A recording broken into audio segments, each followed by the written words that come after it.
Hello. Good morning, everyone. Today we are going to learn the lesson number 2.5 review Swami and Friends by R.K. Narayana. Okay. I am sharing some PPTs and I will going to explain the lesson. So listen carefully and try to understand. Then if you any doubt, ask some question after the lecture. Okay, I am going to sharing PPTs.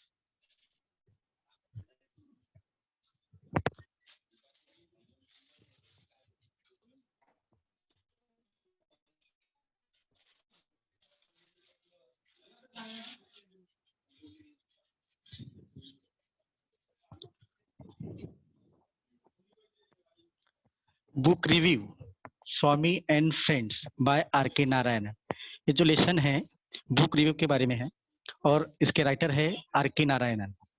तो review का मतलब होता है यहाँ पर कि संक्षिप्त उसका कोई भी बुक है या कोई भी किताब है उसके बारे में कुछ जानकारी देना, उसकी समीक्षा करना, उसका कुछ जो उसकी विशेषताएं है, उसकी क्या क्या कैरेक्टरिस्टिक्स है, उसके सिग्निफिकेंस क्या है, उसके बारे में पूरी जानकारी जो दी जाती है उसको कहते हैं रिव्यू।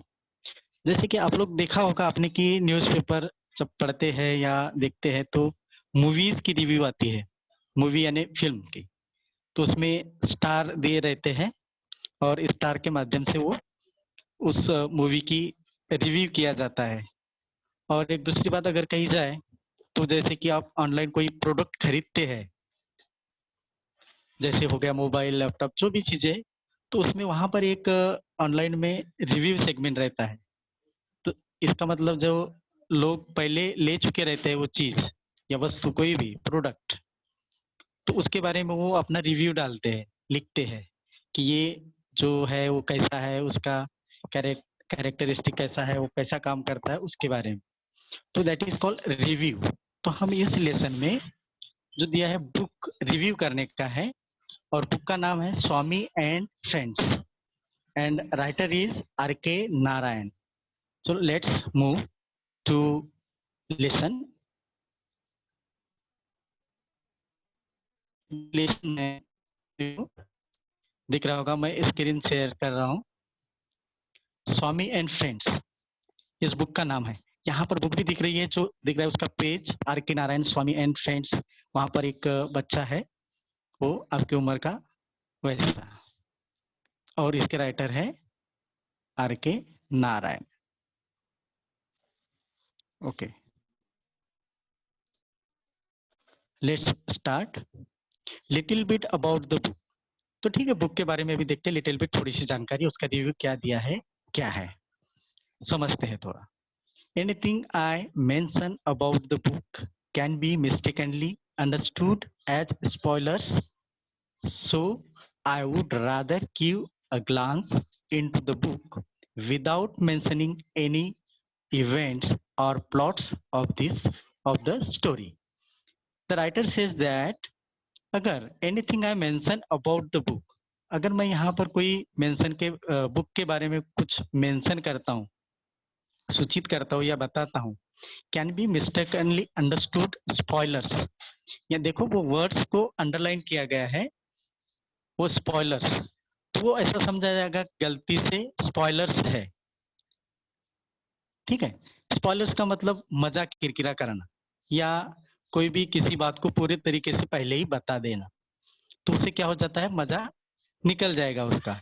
तो लेखक ऐसा बोल रहे हैं कि अगर मैं इस बुक के बारे में पहले से ही कुछ बता दूंगा आपको, तो गलती से क्या हो जाएगा, मजाक किरकिरा हो जाएगा। ठीक है, I I would rather give a glance into the book without mentioning any events और प्लॉट्स ऑफ द स्टोरी। इसलिए लेखक बोल रहे हैं कि मैं इसके ऊपर, इस बुक के ऊपर एक सरसरी नजर दौड़ाता हूँ, यानी ग्लांस का मतलब ऊपर ऊपर ऐसा नजर डालना, थोड़ा सा उसकी ऊपर ऊपर से बातें करना, विदाउट मेंशनिंग एनी इवेंट्स। उस बुक की कोई इवेंट्स जो अच्छी बातें, जो भी बातें हैं, और प्लॉट्स यानी पृष्ठभूमि, ठीक है, उस कहानी की पृष्ठभूमि, ये कोई बताए बगैर मैं यहाँ पर उसके ऊपर एक ऐसी सरसरी नजर दौड़ाऊंगा, ऐसे लेखक कह रहे हैं। एंड नेक्स्ट प्यारा देखिए, Swami is a mischievous little kid of about 10 years old and living in the era where India was under the British rule. Like most kids of that age, Swami is a kid who cannot stay at one place and absolutely hates school. Even worse, mathematics. School is his absolute nightmare. Anyway, the story unfolds around the happening of this kid and how he constantly gets into trouble and gets a good beating from his father. अब इस para में writer बोल रहे हैं, लेखक are K Narayan, वो जो character है स्वामी एंड बुक्स किताब का, उसका नाम है स्वामी। स्वामी, फिर से ऊपर की लाइन में आते हैं पैरा के, Swami is a mischievous little kid of about 10 years old and living in the era where India was under the British rule. तकरीबन ये कहानी देखो जब ब्रिटिश रूल के समय की, यानी जिसके ऊपर ब्रिटिश का रूल हमारे ऊपर था, ब्रिटिश लोग राज कर रहे थे, अंग्रेज लोग, उस समय की ये कहानी है। और इसका पात्र जो है, कैरेक्टर जो है, वो स्वामी है, और वो कितने साल का था? 10 साल का। तो ये जो 10 साल का स्वामी लड़का है, ये मिस्chievous, यहाँ पर अंडरलाइन किया हुआ वर्ड देखिए, मिस्chievous यानी शरारती, जो शरारत करते रहे। अमूमन बच्चे आपने देखा होगा कि जो शरारत करते रहते हैं, तो इस तरह से वो शरारत करने वाला बच्चा है। तो वो कितने साल का है? 10 साल का। और ये कब की कहानी है? बिफोर 1947, यानी आजादी के पहले की, जिसके ऊपर हमारे ऊपर ब्रिटिश लोग राज कर रहे थे। तो like most kid of the that age, अब ये स्वामी भी दूसरे बच्चों से कोई अलग नहीं था, तो ये भी उसके उम्र के 10 साल के बच्चे जैसे रहते हैं वैसा ही ये था, जैसे 10 साल के बच्चे करते रहते हैं। Swami is a kid who cannot stay at one place and absolutely hate school. जैसे छोटे बच्चों को स्कूल से नफरत होती है, वैसे ही सेम स्वामी का भी था, यानी स्वामी को भी ये स्कूल से नफरत होती थी, स्कूल में जाने से उसको अच्छा नहीं लगता था। तो सेम जैसे 10 साल के बच्चे, देखिए आप 10-12 साल के, इवन आप लोग भी समझ लो, तो रेगुलर स्कूल रहती है, तो जिस तरह से उनको स्कूल जाने कोई मजा नहीं आता, वैसे ही स्कूल नहीं आता था।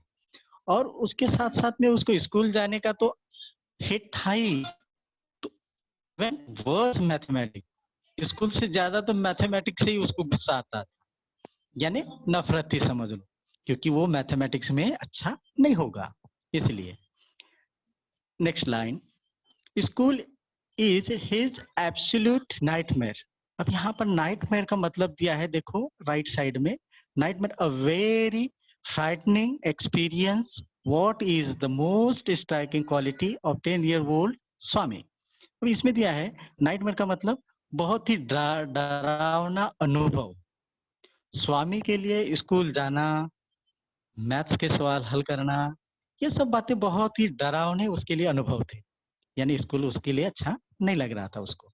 तो ये कहानी का जो कैरेक्टर है स्वामी, इस तरह का वो कैरेक्टर था। Anyway, the story unfolds around the happening of this kid. ये जो स्टोरी है स्वामी एंड फ्रेंड्स, तो ये कहानी में, इस स्टोरी में उसके इर्द गिर्द अनफोल्ड, उसके इर्द अनफोल्ड करता है, यानी खोलता है उसके जो जो भी है उसके बारे में जानकारी देता है around the happening of this kid and how he constantly gets into trouble and gets a good beating from his father. इस कहानी में उसके बारे में बताया वो किस तरह से समस्याएं पैदा करता है या उसको समस्याएं आती है, उसके बाद किस तरह से उसके फादर के द्वारा उसको बीटिंग किया जाता है। बीटिंग करना यानी पिटाई करना, ट्रबल यानी यहाँ पर समस्या निर्माण करना, समस्या निर्माण होना। तो किस तरह से स्वामी की वजह से उसके जीवन में या उसके फैमिली में या जो भी है उसके इर्द गिर्द समस्याएं आती है और उसको किस तरह से मार पड़ती है उसके बारे में यहाँ पर बताया गया। तो अभी थोड़ा सा आपको आइडिया आ गया होगा। देखिए, तो ये 10 साल का बच्चा है। ओके, 10 साल का बच्चा है तो कैसा रहेगा, 10 साल के जैसा ही वो काम करेगा, धीरे धीरे धीरे धीरे अपना, और जैसे अमूमन जैसे बच्चों का होता है सेम आपके जैसा ही वो करता रहेगा। उसको भी स्कूल से थोड़ा सा लगाव नहीं था और उससे भी ज्यादा मैथमेटिक्स। ठीक है, स्कूल तो उसके लिए बहुत ही डरावना अनुभव या डरावने सपने के जैसा था। थर्ड पैरा, नेक्स्ट पैरा में देखते हैं। स्वामी is a talkative little kid and think that his way of facing life, talking himself out of everything, but he does learn the truth the harsh way. As many teens back then, all he wants to do is play under the sun, kick something, climb a tree, break something, and harass somebody. Unlike kids today, this in fact was, and in most part of India still is, the life of a typical boy growing up. Technology isn't big in a kid's life. All they want is to play havoc. फिर से समझते इसको। स्वामी is talkative. Talkative यानी बहुत ही बातूनी, बात करने वाला, जैसे अमूमन बच्चे होते हैं। आपने आजू बाजू में देखा होगा कुछ कुछ बच्चे, they are so talkative, every time they don't stop a minute a second, they continuously talk. वैसा ही ये स्वामी था। Swami is a talkative little kid and think that his way of facing life, और वो अपने तरीके से जीवन जी रहा था, उसमें उसका जो जीवन था और अपने लाइफ को फेस कर रहा था। Talking himself out of everything, वो अपने आप से बातें करता, अपने आप में ही मग्न रहता। हिमसेल्फ आउट ऑफ एवरीथिंग, दूसरी बातें छोड़कर अपनी दुनिया में ही मशगूल रहता, गुल रहता। But he does learn the truth, but he does learn the truth the harsh way, मगर वो जीवन की सच्चाई, he does learn the truth the harsh way, किस तरह से, किसी भी तरीके से वो जो सच्चाई है उससे समझने की कोशिश करता अपने तरीके से, जैसा है वैसा, जैसे कि बड़े लोग करते हैं वैसा वो नहीं करता था। वो अपने तरीके से जीवन जीता, अपने में ही मशगूल रहता, अपने में ही मग्न रहता और अपने तरीके से जीवन जीने की कोशिश करता था। As many teens back then, all he wants to do is play under the sun. जैसे देखो, आपने देखा होगा छोटे बच्चे क्या करते रहते हैं, धूप में खेलना, इधर उधर भागना, बड़े बोलते उनको सिट इन द हाउस, फिर भी वो बार बार इधर के उधर भागते रहते हैं, बाहर जाते हैं। तो he want to do is play under the sun. Under the sun का मतलब धूप में खेलना, घर के बाहर जाना। तो वो भी वैसा ही करता था, वो भी बाकी के अमूमन बच्चे जो करते हैं वैसा भी वो करता था।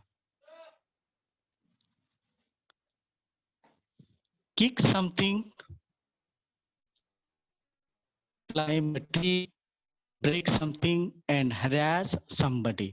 देखो कैसा, कोई भी चीज अगर देखिए उसको किक मारना, जैसे कि आते जाते कुछ दिखा उसको ऐसा किक मार के चले, पेड़ पर चढ़ना, ब्रेक समथिंग कुछ चीजें तोड़ फोड़ करना, एंड हरास समबडी और किसी को कोई भी नुकसान ना करते हुए। हरास समबडी का मतलब किसी का यानी थोड़ा सा मजाक उड़ाना, ठीक है। हरास समबडी का मतलब किसी का मजाक बनाना, मजाक उड़ाना, जैसे कि बच्चे करते देखा होगा आपने, किसी का कुछ कर दिया, किसी को टपली मार दिया, किसी का कुछ चीज छुपा दिया, दैट इज हरास समबडी।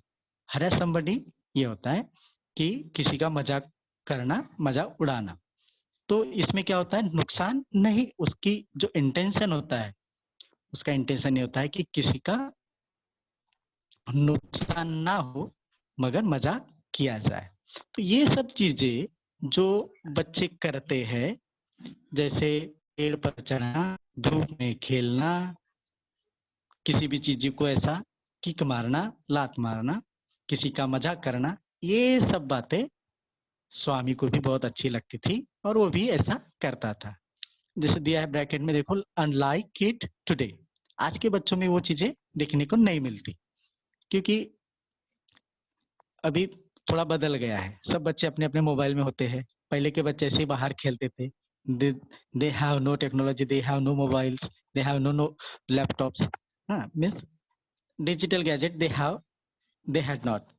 सो वो क्या करते थे, बाहर जाके खेलते थे।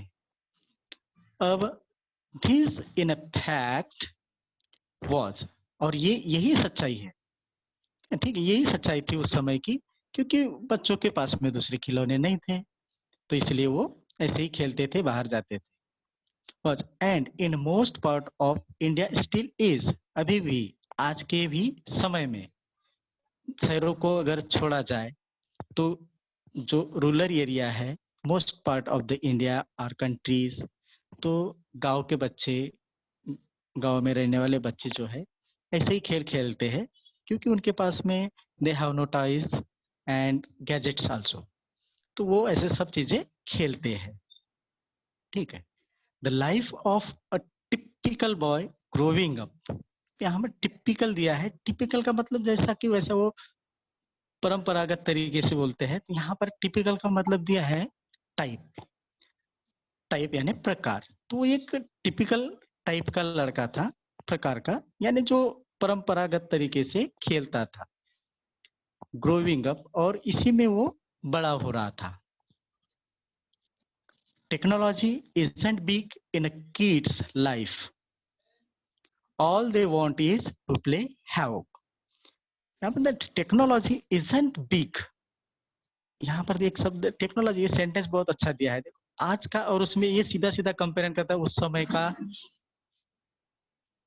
जो समय है कालावधि है, और आज का समय। तो देखो टेक्नोलॉजी क्या है, टेक्नोलॉजी में क्या क्या आ गया, सब टीवी आ गया, गैजेट आ गया, मोबाइल फोन आ गया, सब आ गया, हाँ, इस तरह से ये सब चीजें आ गया, तो ये सब चीजें उसमें आ गई। तो technology isn't big in a kids life, बच्चों के जीवन में टेक्नोलॉजी अभी भी नहीं आई थी।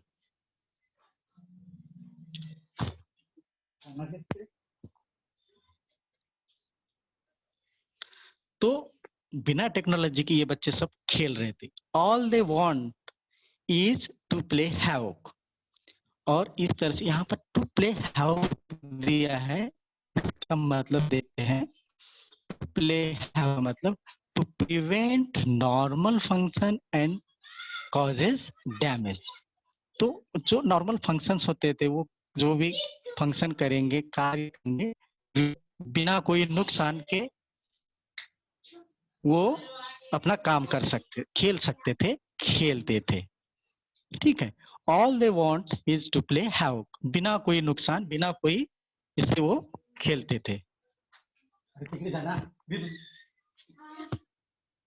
चला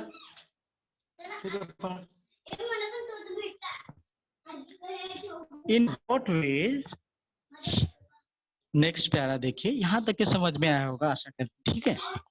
इसमें स्वामी, सॉरी, तो इस तरह से वो नॉर्मल बच्चे जैसे रहते हैं 10 साल के, उस तरह से वो भी रहते थे। In what way is Swami a typical boy in his growing year? इस तरह से आपको आइडिया आ गया होगा कि किस तरह का बच्चा बड़े उम्र में, कौन? तो स्वामी,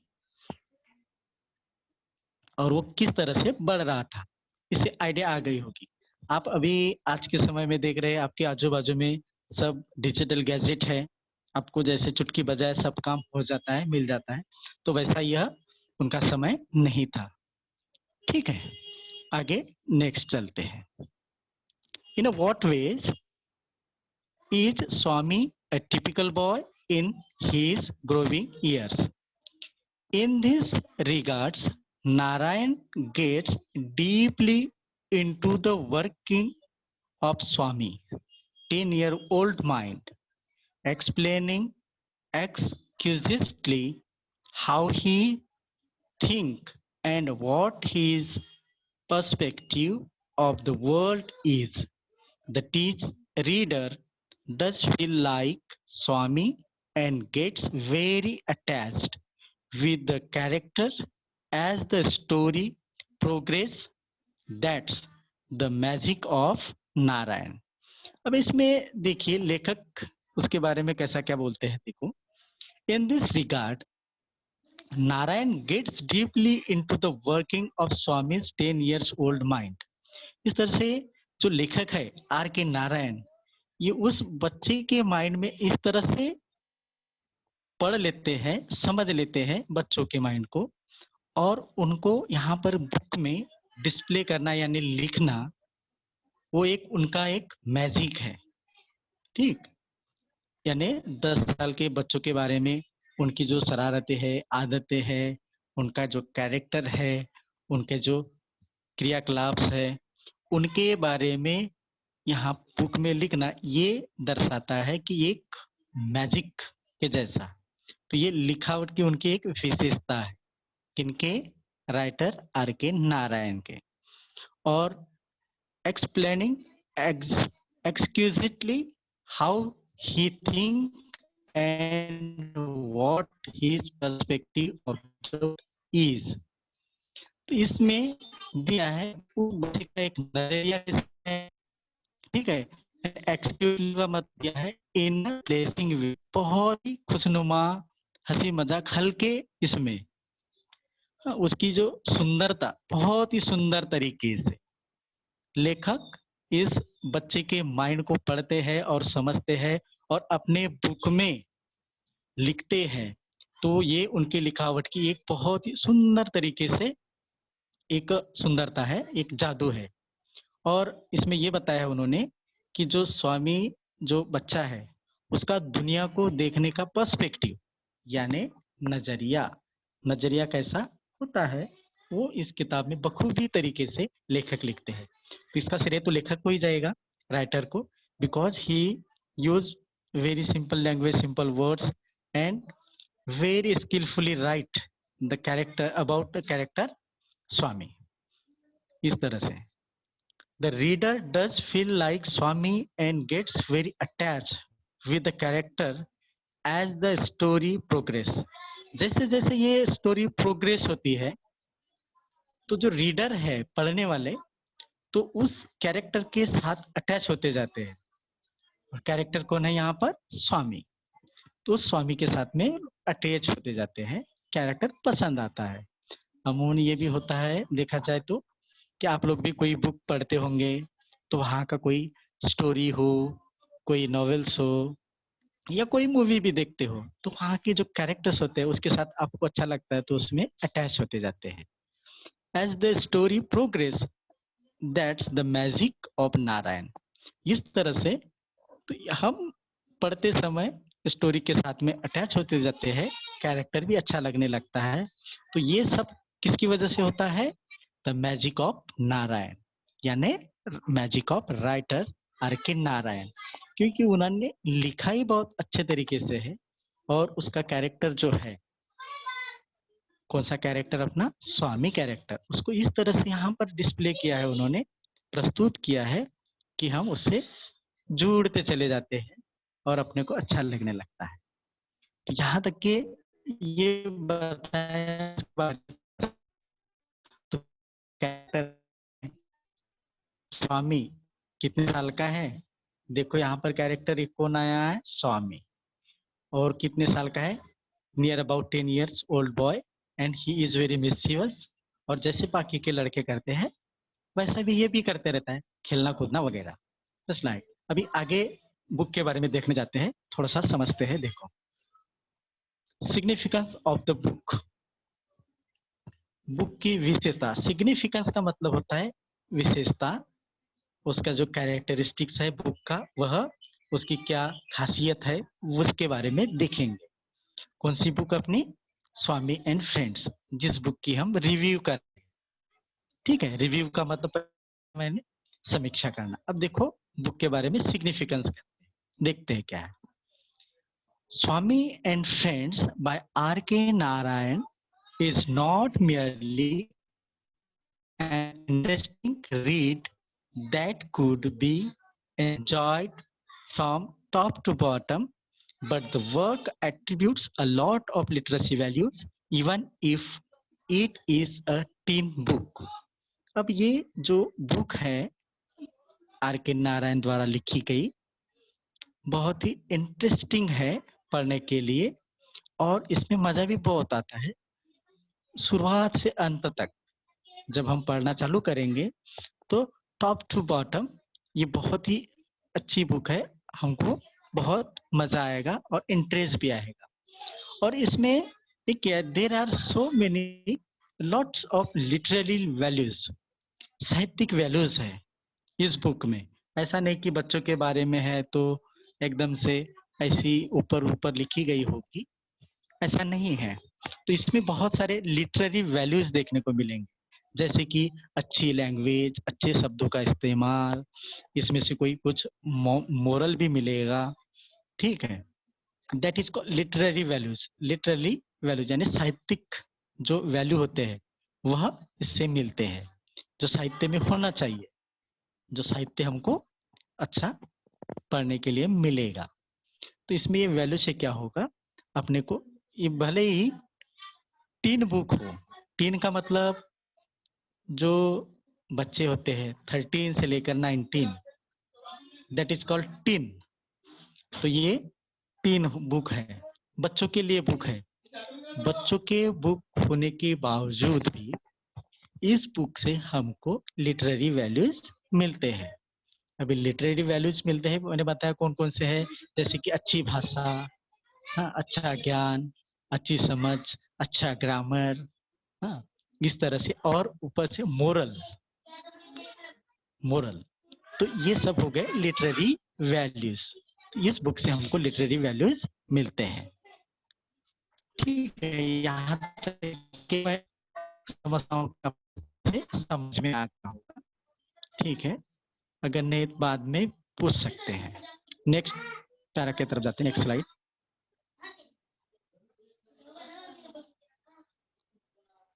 देखो, स्वामी एंड फ्रेंड्स, इसमें देखिए, Swami and friends is a good read for the kids and teens alike. Also, the book is widely used in the Asian continent as a study text for the student who study literature as a subject.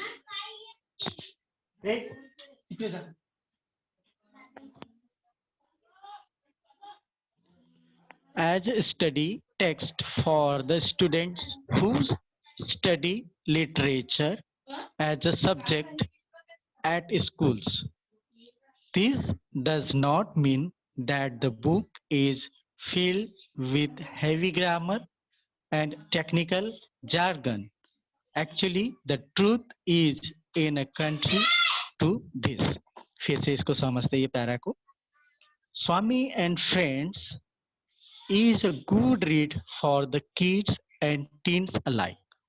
ये जो स्वामी and friends जो book है, ये बच्चों के लिए जो teen age के है या उससे बड़े भी, उनके लिए बहुत ही अच्छी बुक है, पढ़ने के लिए, समझने के लिए भी आसान।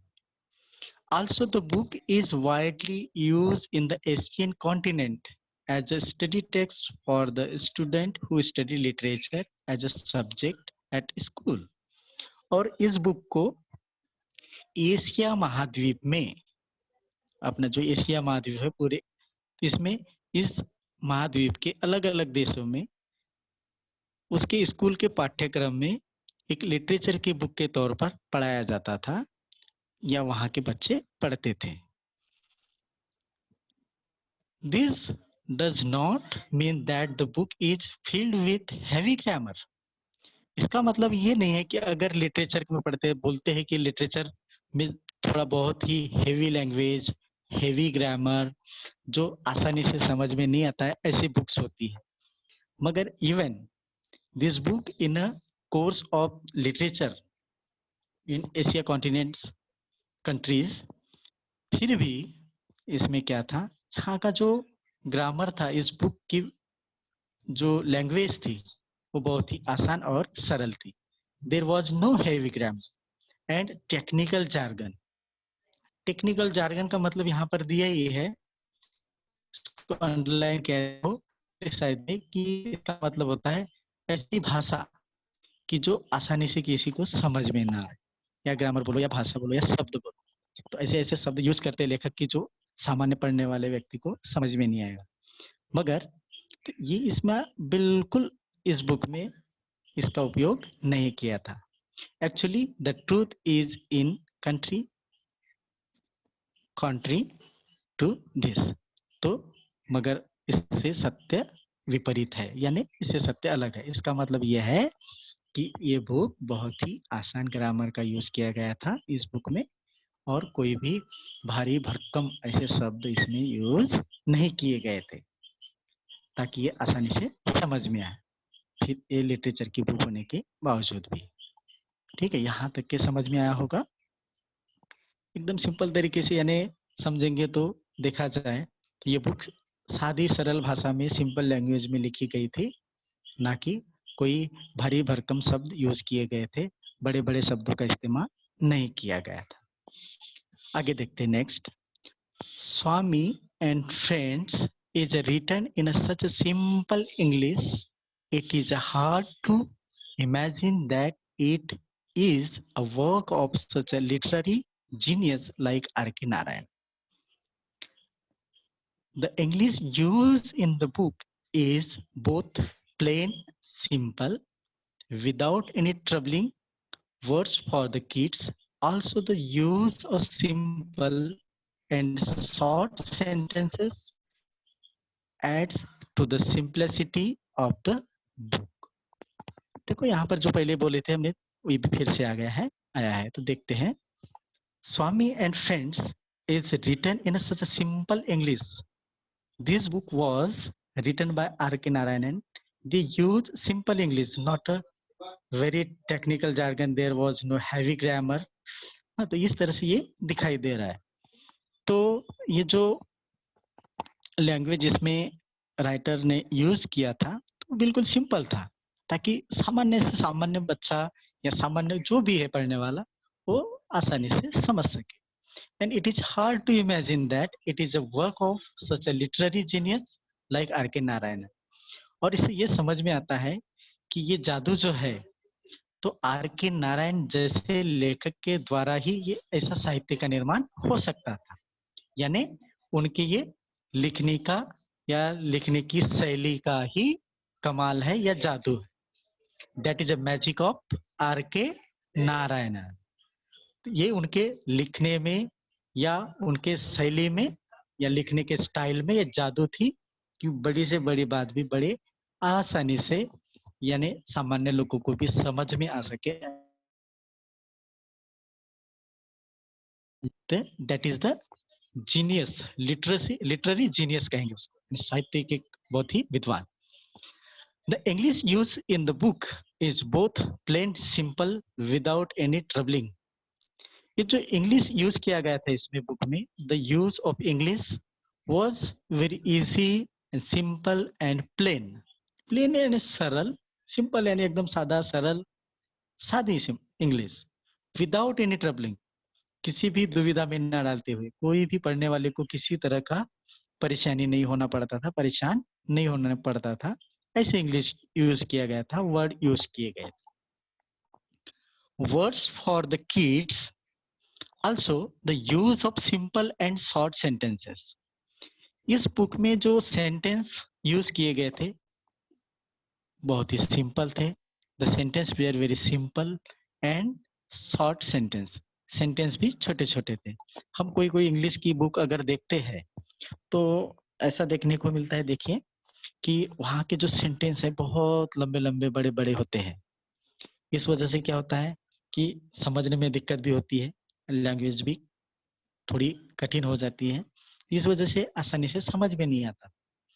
मगर इस बुक में कैसा था कि very simple language and very simple sentence were there to the simplicity of the book. और ये इस किताब की एक सिंप्लिसिटी है, एक साधारण बुक बनाती है इसको। साधारण का मतलब ऐसा यहाँ पर आसान, ठीक है, यही उसकी सरलता है। Next para, it is mention in the description that the book some parents may be concerned about the influence। अगर इसमें देखा जाए, it is mentioned in the description that the book is about the mischievous 10-year-old Indian boy, and some parents may be concerned about the influence this will have on their already mischievous children। तो इससे अगर देखा जाए तो यहाँ पर जैसा कि मेंशन किया गया है, डिस्क्रिप्शन दिया गया है बच्चे के बारे में, that the book is about mischievous. Mischievous का मतलब शरारती, शरारत करने वाला बच्चा जो 10 साल का है, इंडियन बॉय के बारे में है। तो अगर देखा जाए तो क्या होगा, जो किताब पढ़ने वाले पेरेंट्स हैं तो उनको थोड़ी चिंता होगी, क्योंकि उनके भी बच्चे इसी उम्र का अगर रहेंगे तो सेम वो उनको, उनके बच्चे को क्या करेंगे, वो इन्फ्लुएंस करेगा। फिर से मैं पढ़ रहा हूँ, देखो। It is mention in the description that the book is about a mischievous 10-year-old Indian boy and some parents may be concerned about the influence this will have on their already mischievous children। तो कुछ parents इससे, इस book से, यानी जो ये जो book है, इस बुक में जो कैरेक्टर दिया है स्वामी और उसका जो वर्णन किया गया है वो बहुत शरारती है, 10 साल का है। तो इससे कुछ पेरेंट बहुत चिंतित थे। क्यों चिंतित थे? क्योंकि उनको भी लगता है, उनको लग रहा था कि ये जो बुक है उनके बच्चों के ऊपर, उनके अपने बच्चों के ऊपर बहुत ही प्रभाव डालेगा। इन्फ्लुएंस करना यानी प्रभाव डालना। This will have on their already mischievous children, जिसका मतलब उनके भी जो शरारती बच्चे थे, उन शरारती बच्चों के ऊपर और प्रभाव डालेगा और उनके बच्चे और इससे प्रभावित होकर और शरारत करने लगेंगे, ऐसा उनको डर था, जो पढ़ने वाले पेरेंट्स थे। But the book is as a such that is encompass the mischief of the kid in a view of the kid which is harmless and pure in his perspective। अब यहाँ पर एक हाईलाइट किया हुआ शब्द आया है, इनकम्पास। इनकम्पास का मतलब यहाँ पर दिया है इर्द गिर्द, उसके आजू बाजू में घूमना। कंपास जैसा होता है, गोल कंपास होता है जिससे हमको डायरेक्शन का पता चलता है, दैट्स लाइक। तो इसमें encompass, but the book is a such that is encompass the mischief. Mischief का मतलब शरारत, शरारतें, बच्चों की जो शरारत होती है उसके इर्द गिर्द घूमती रहती है। इस बुक में जिस कैरेक्टर को यहाँ पर हाईलाइट किया गया है, डिस्प्ले किया गया है, डिस्क्राइब किया गया है, उस बच्चे के मिसशिप यानी उसकी शरारतों के बारे में दिया है। उसके इर्द गिर्द, उसके जीवन के इर्द गिर्द घूमते रहती है। Of the kid, mischief of the kid in a view of the kid which is harmless and pure in his perspective। देखो ये लाइन बहुत ही अच्छे तरीके से यहाँ पर बताया देखो। और ये जो उनकी जो मिसचिफ होती है, उनकी जो शरारतें होती है बच्चों की, दैट्स वो क्या होती है, बहुत ही प्योर होती है। उनकी शरारतों करना, बच्चे जो शरारतें करते हैं, दैट मीन किसी को नुकसान पहुंचाना या किसी का नुकसान हो, ऐसा नहीं होता है। इसका मतलब क्या होता है, वो बिल्कुल प्योर होता है, प्योर। दैट मीन मिसचिफ वो जो है वो प्योर है इन हिज पर्सपेक्टिव, उनके नजरिए से। और किसी को भी हार्मलेस, हार्मलेस का मतलब किसी प्रकार का नुकसान नहीं होना, यानी किसी का नुकसान नहीं करना।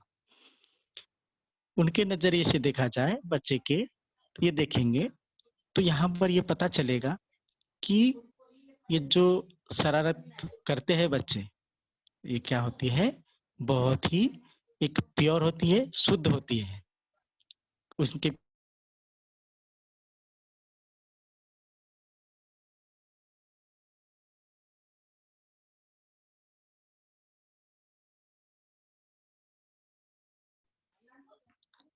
नेक्स्ट देखते हैं। Also amidst all the mischief and naughtiness, और इसे जो है उनकी जो नॉटीनेस है, ऑल द एमिड और सब नॉटीनेस उसमें आता है, ठीक है, अच्छा लगता है। We actually find that Mahendra sir आवाज आ रही हेलो, है?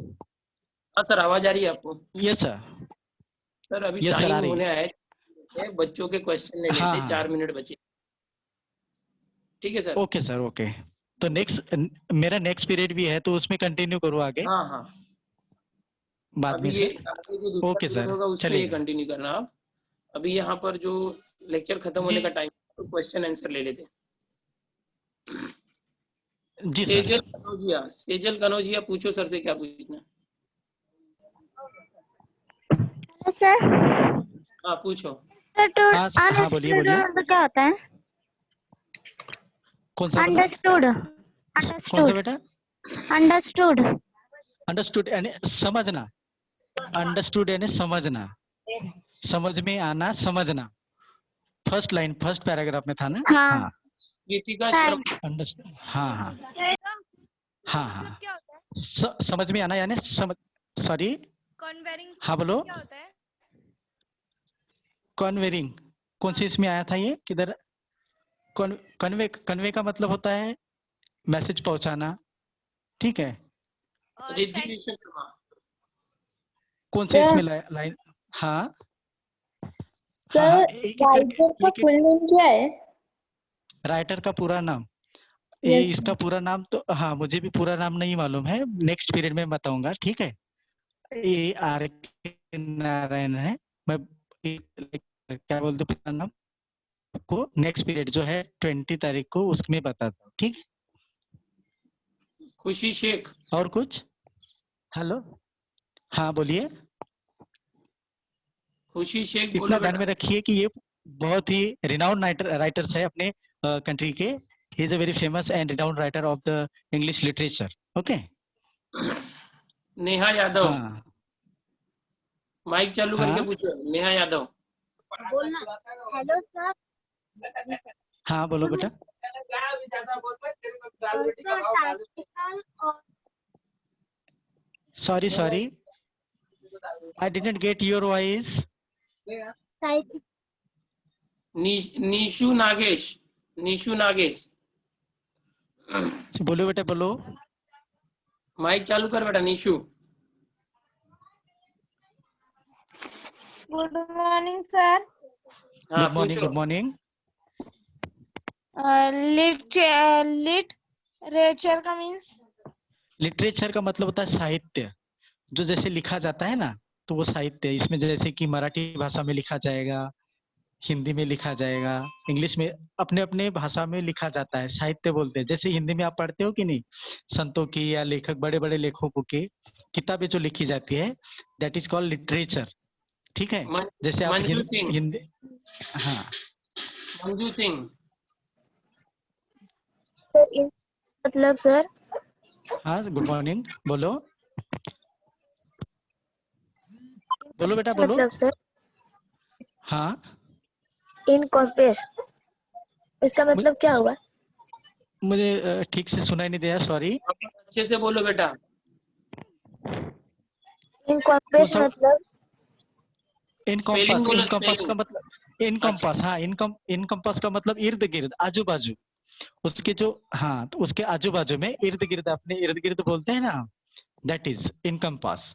जैसे कंपास गोल गोल घूमता है, आजू बाजू की दिशाएं बताता है, वैसे तो इसमें इनकम्पास का मतलब स्वामी के इर्द गिर्द, ऐसा उसका मतलब इसमें आया।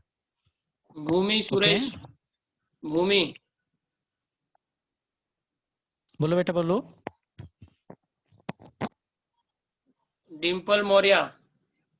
सर टॉकेटिव मतलब? कौन सा, क्या बोले, sorry. Talkative positive, talkative perspective, perspective, perspective का मतलब होता है नजरिया। किसी चीज को देखने का नजरिया बोलते हैं कि नहीं हम यानी कौन से एंगल से देखते हैं, कैसे ये देखते हैं, नजरिया, सर वो ऐसा। टॉकेटिव पूछ रही है, talkative. Talkative, talkative, sorry. Talkative का मतलब बातों नहीं, जो बहुत ज्यादा बोलते हैं ना, टॉकेटिव, टॉक यानी बोलना, टॉकेटिव। हाँ, some childrens are very talkative, they can't stop second और मूवमेंट, ऐसा बोलते हैं, वैसा जैसे कंटिन्यू बोलते रहते हैं, that is called talkative. Priya Rai, बोलो प्रिया राय। बोलो बेटा। प्रिया राय माइक चालू करो, बोलो। रंजीत, रंजीत चालू करो माइक। सर बीटिंग यानी? बीटिंग यानी पिटाई करना, मारना, पिटाई करना, बीटिंग, जो मारते हैं ना, पीटते हैं घर के लोग, हाँ, that is called beating. Hello sir, ठीक है, हाँ यस। बोलो गुड बोलो, मॉर्निंग। क्या बोलो। मियरली मतलब? Good morning, good morning, nearly यानी करीब करीब, ओके सर। ऐसा। पूजा पांडा बोलो, माइक चालू करो। टाइपिकल का मतलब? टिपिकल का मतलब यहाँ पर जैसे दिया है, टिपिकल का यहाँ पर उसका उद्देश्य लिया है प्रकार, टाइप। मगर टिपिकल का मतलब कैसा होता है, वो परंपरागत तरीके से जैसे जाहिद रहते हैं कि शेख, नहीं, पुराने तौर तरीके वाले, ऐसा। बोलो बोलो जाहिद। सर टेक्निकल जार्गन मतलब क्या होता है? कौन सा बोले, मुझे सुनाई नहीं दिया। Technical jargon. हाँ, टेक्निकल जार्गन, टेक्निकल जार्गन का मतलब ऐसी भाषा, यानी जो बड़े बड़े शब्द रहते हैं ना, जो आसानी से समझ में नहीं आते, इंग्लिश लिटरेचर में बोलो या हिंदी में भी बोलो, जो ऐसे लिखते हैं लेखक, वह टेक्निकल राज, जार्गन का मतलब होता है कठिन भाषा। सर राज्य लक्ष्मी हाँ चौरसिया। Sir hello sir. हाँ हाँ, यस यस, बोलिए। सर साइनिफिकेंस का मतलब क्या होता है? सिग्निफिकेंस, सिग्निफिकेंस यानी साइनिफिकेंस विशेषता, of the book.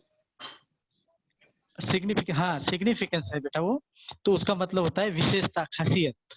Okay sir, sir thank हो यू। गए, अभी टाइम हो गया, 3 मिनट ज्यादा, 3 मिनट ज्यादा हो गया, दूसरे अभी नेक्स्ट लेक्चर का टाइम हो गया। ठीक है सर, तो ओके, समापन कर दीजिए ओके सर। सर, बच्चों ओके, को होमवर्क देना है थैंक तो दे दीजिए। हाँ तो बेटा देखो, इसको फिर से इस लेसन को पढ़िएगा, ठीक है, कि जो ये बुक रिव्यू है, मैं आशा करता हूँ कि इतना समझ में आया होगा। फिर से हम मिलेंगे नेक्स्ट लेक्चर में। इसमें होमवर्क में आपको जो इसका एक्सरसाइज रहेगा बुक के लास्ट में, वहां से देखो बुक रिव्यू और जो कुछ है, तो वो आपको करने का है। जैसे कि